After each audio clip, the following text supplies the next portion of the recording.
Empregada de mesa adota pai idoso de bilionário após a família dele abandoná-lo.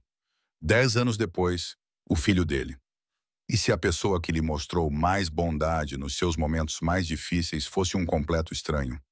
Frank Caldwell estava sentado sozinho no canto do restaurante Miller's, com as mãos enrugadas em volta de uma chávena de café que já estava fria há horas. Aos 78 anos, ele aprendeu que família nem sempre significa lealdade e que dinheiro não garante amor. O fato caro que o seu filho lhe comprara no Natal anterior ficava largo no seu corpo encolhido. Uma lembrança de dias melhores, quando os telefonemas eram regulares e as visitas não eram apenas obrigações. Lucy Martinez já o observava há semanas. Este velhinho gentil que pedia a mesma coisa todos os dias e deixava gorjetas que não podia pagar. Ela não sabia que por trás dos seus olhos bondosos havia uma história de abandono que em breve mudaria a vida de ambos para sempre. Às vezes, a família que escolhemos significa mais do que a família em que nascemos. De onde estar a observar esta noite? Lucy trabalhava em turnos duplos no restaurante Miller's há 3 anos, desde que o divórcio a obrigou a recomeçar aos 34 anos. O restaurante da pequena cidade não era glamouroso, mas era um trabalho honesto, e ela passou a amar os clientes habituais, que se tornaram como uma família. No entanto, ninguém tocava o seu coração como Frank. Todas as terças e sextas-feiras, ele entrava arrastando os pés, vestindo a mesma camisa passada, pedia ovos mexidos e torradas integrais e passava horas a ler um romance de bolso gasto. Não precisa continuar a vir aqui se está apenas solitário, Sr. Caldwell, disse ela gentilmente uma tarde, enquanto reabastecia o café dele. Quero dizer, é sempre bem-vindo, mas há centros para idosos no centro da cidade com atividades. E este é o único lugar que ainda me faz sentir em casa, respondeu ele, com a voz carregada de décadas de tristeza. O meu filho, ele tem a sua própria vida agora. Uma casa grande na cidade, reuniões de negócios importantes. Eu só atrapalho. Lucy descobriu que o filho de Frank, Michael, era dono de uma empresa de tecnologia de sucesso e recentemente tinha mudado o pai da propriedade da família para um pequeno apartamento do outro lado da cidade. As visitas passaram a ser mensais, depois esporádicas e, por fim, quase inexistentes. A esposa de Frank tinha falecido há 2 anos e a dor parecia tê-lo tornado invisível para a única pessoa que deveria se importar mais com ele. Ele manda dinheiro, dizia Frank, olhando pela janela da lanchonete. Ele sempre manda dinheiro, mas o dinheiro não pode ficar com você quando as noites ficam muito silenciosas. Lucy sabia bem o que eram noites silenciosas. Ela tinha tido muitas desde que seu casamento acabou, mas também sabia sobre resiliência e os pequenos atos de gentileza que mantêm as pessoas vivas. Ela começou a guardar a torta do dia anterior para Frank, alegando que, do contrário, ela iria para o lixo. Sentava-se com ele durante os períodos mais calmos, ouvindo histórias sobre a sua falecida esposa Rose e o jardim que cuidaram juntos durante 40 anos. Mas na terça-feira passada, Frank não apareceu. A sexta-feira passou sem o seu familiar arrastar de pés pela porta. Quando Lucy ligou para o número que ele lhe tinha dado para emergências, uma gravação informou que o telefone tinha sido desligado. O gerente do apartamento disse-lhe que Frank tinha sido hospitalizado após desmaiar na cozinha e que o seu filho estava indisponível em viagem de negócios no estrangeiro. Do lado de fora do quarto do hospital, Lucy enfrentou uma escolha que definiria o tipo de pessoa que ela realmente era. O corredor estéril do hospital cheirava a desinfetante e desespero quando Lucy se aproximou do quarto 314. Através da porta parcialmente aberta, ela podia ver Frank deitado imóvel, ligado a máquinas que emitiam um bip constante no silêncio. Uma enfermeira passou por ela, abanando a cabeça com simpatia. "É da família?" perguntou a enfermeira. Lucy hesitou por um momento. "Sim", disse ela baixinho. "Sou a filha dele." Os olhos de Frank se abriram quando ela pegou na mão dele. O alívio em sua expressão partiu o coração dela. "Lucy, como você..." "Não se preocupe com isso agora. Eu estou aqui." Ela apertou os dedos enrugados dele gentilmente.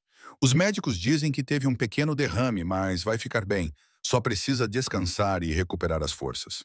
"Tentei ligar para o Michael", sussurrou Frank, com a voz rouca. "O hotel disse que ele estava em reuniões a semana toda." "Sempre reuniões." Ele virou o rosto para a janela. "Sei que ele está ocupado construindo o seu império. Só achei que quando você estivesse a morrer, seu filho gostaria de saber. Você não está a morrer, Frank. Não enquanto eu estiver aqui. A voz de Lucy transmitia uma determinação feroz que surpreendeu os dois. O médico disse que você pode receber alta em alguns dias, mas precisará de ajuda em casa. Fisioterapia, administração de medicamentos, alguém para garantir que você esteja a se alimentar corretamente. Os olhos de Frank se encheram de lágrimas. Não posso pedir isso a si. Não está a pedir, estou a oferecer. Lucy tomou a sua decisão no momento em que o viu deitado ali sozinho. Tenho um quarto vago na minha casa. É pequeno, mas tem uma bela vista para o jardim. Pode ficar até se recuperar. Naquela noite, Lucy tentou ligar novamente para o escritório de Michael. O assistente dele foi educado, mas firme. O Sr. Caldwell estava em Tóquio a finalizar uma grande aquisição e não estaria disponível por vários dias. Quando Lucy explicou sobre a hospitalização do pai dele, o assistente prometeu passar a mensagem, mas avisou que a agenda de Michael estava completamente lotada. A reviravolta aconteceu 3 dias depois, quando Frank recebeu alta. Enquanto Lucy o ajudava a entrar no carro, um elegante sedã preto parou. Michael Caldwell saiu com seu terno caro e imaculado, apesar do longo voo. Aos 42 anos, ele se comportava com a confiança de um homem que construiu uma fortuna do nada. Mas seu rosto mostrava o cansaço de muitas noites sem dormir e excesso de cafeína. Se este momento tocou o seu coração, por favor, dê um like no vídeo. O reencontro entre pai e filho deveria ter sido alegre, mas a tensão foi imediata e inconfundível. Pai, o que está acontecendo aqui? A voz de Michael transmitia o cansaço de alguém que tinha voado meio mundo. Mas havia algo mais também. Irritação, talvez até ressentimento. Voltei de Tóquio e você não estava no seu apartamento. O hospital disse que uma mulher alegou ser da família. Lucy sentiu a mão de Frank apertar a sua enquanto ele se esforçava para explicar. Michael, esta é Lucy. Ela cuidou de mim quando eu desmaiei. Cuidou de você. Os olhos de Michael estreitaram-se enquanto ele olhava Lucy de cima a baixo, observando o seu uniforme de empregada de mesa e o seu carro modesto. Desculpe, mas quem é você exatamente? E o que quer do meu pai? A acusação atingiu Lucy como um golpe físico. Não quero nada. Trabalho no Miller's Diner, onde o seu pai come 2 vezes por semana. Ele tornou-se um amigo e quando não tinha mais ninguém, tinha uma família. Ele teme a mim? A voz de Michael elevou-se ligeiramente, atraindo olhares curiosos de outros visitantes no estacionamento. Pai, tenho trabalhado no maior negócio da minha carreira. A expansão para Tóquio garantirá o futuro da nossa empresa. Não posso largar tudo sempre que se sente solitário. Os ombros de Frank caíram e Lucy viu-o encolher-se como fazia quando a cafetaria estava muito cheia e ele sentia que estava a ocupar espaço. Eu sei, filho. Eu sei que estás ocupado.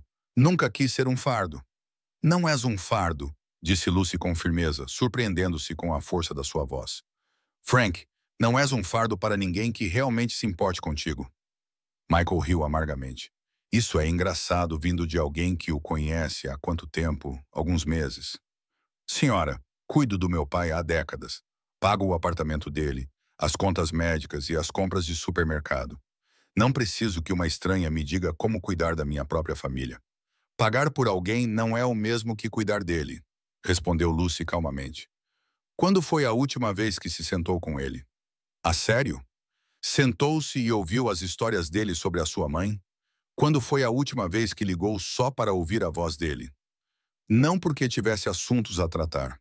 O estacionamento ficou em silêncio, exceto pelo zumbido distante do trânsito.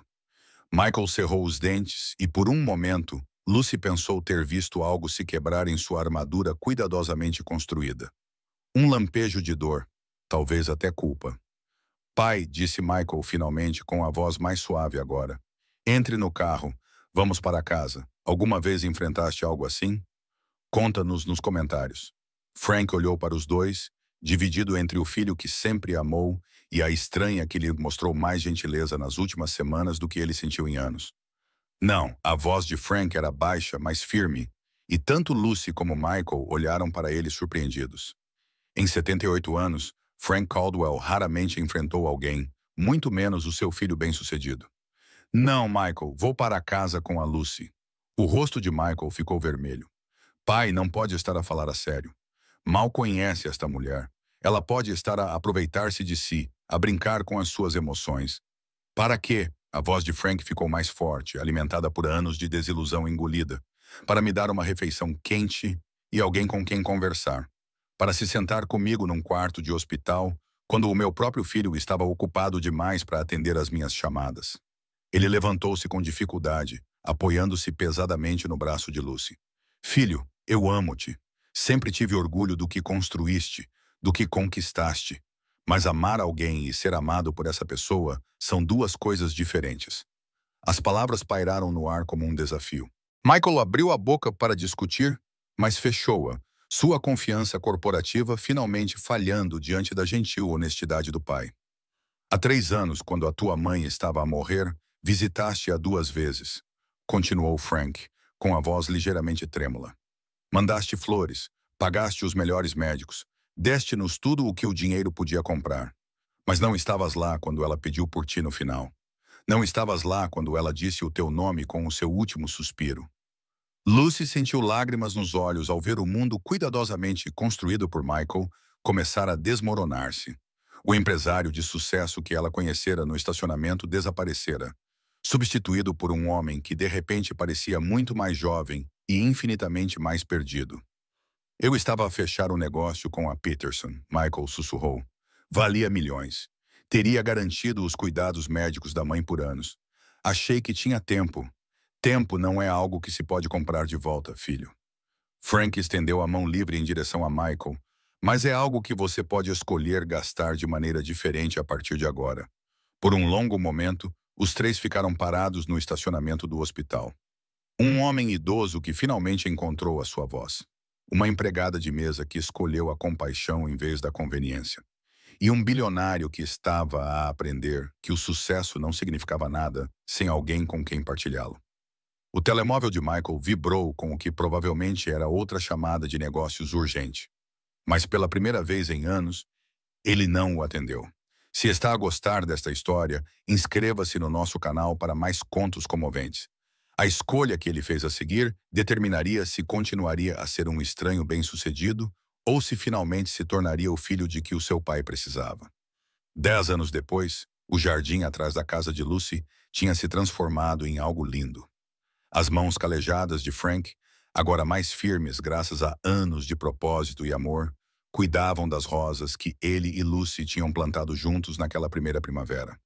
Aos 88 anos, ele movia-se mais lentamente, mas com a confiança de alguém que sabia que estava exatamente onde pertencia. Lucy, eles chegaram. Frank gritou quando um carro familiar entrou na garagem. Michael saiu primeiro, seguido pela sua filha de 8 anos, Emma, que imediatamente correu para o avô com uma energia infantil sem limites. Vovô Frank, olha o que eu fiz na aula de arte. Emma ergueu uma pintura a dedo do jardim deles, completa com bonecos palitos de todos eles a trabalhar juntos entre as flores. Michael observou a filha com Frank, vendo a afeição fácil entre eles, que lhe levou anos a reconstruir com o seu próprio pai. O império empresarial que ele estava tão desesperado para expandir ainda prosperava. Mas ele aprendeu a delegar, a confiar nos outros, a compreender que estar presente valia mais do que qualquer negócio que ele pudesse fechar. Como foi a tua semana, pai? Perguntou Michael, acomodando-se no baloiço da varanda ao lado de Frank, enquanto Emma corria atrás de borboletas entre os canteiros de flores. Boa semana, respondeu Frank, com satisfação genuína na voz. Lucy conseguiu aquela promoção no restaurante. Agora ela está a gerir todo o lugar. E ontem ajudei a senhora Patterson, nossa vizinha, com as compras. São pequenas coisas, mas são importantes. Lucy saiu da cozinha com um copo de chá gelado. O cabelo dela agora tinha alguns fios grisalhos, mas o sorriso era tão caloroso quanto no dia em que decidiu cuidar de um velho solitário. Ela nunca se casou novamente, mas construiu algo ainda mais valioso. Uma família que não nasceu do sangue, mas da escolha, do compromisso e dos atos diários de amor. Michael, Emma, timing perfeito. O jantar está quase pronto. Lucy aprendeu a cozinhar as refeições favoritas de Frank ao longo dos anos, assim como ele aprendeu a ajudá-la no jardim. Eles se tornaram a família um do outro no sentido mais verdadeiro da palavra. Enquanto se sentavam à mesa de jantar naquela noite, Michael refletiu sobre o quanto sua vida havia mudado desde aquele dia no estacionamento do hospital. Ele ganhou mais do que apenas um relacionamento renovado com o pai. Ele aprendeu o que significava ser verdadeiramente rico, não em dólares ou negócios, mas em momentos como esses, cercado por pessoas que escolheram amar umas às outras todos os dias. Frank viveu para ver a neta dar os primeiros passos, dizer as primeiras palavras, começar a escola. Ele esteve presente em todos os aniversários, todos os joelhos ralados, todas as histórias para dormir. O velho solitário que antes se sentava esquecido num canto de um restaurante, tornou-se o coração de uma família que provou que o amor não tem a ver com o que se pode dar, tem a ver com o que se escolhe partilhar. Se gostou desta história, não se esqueça de curtir, deixar um comentário com a sua opinião e subscrever para mais histórias comoventes. Obrigado por se juntar a nós nesta jornada de amor, segundas oportunidades e as famílias que criamos quando abrimos os nossos corações a alguém.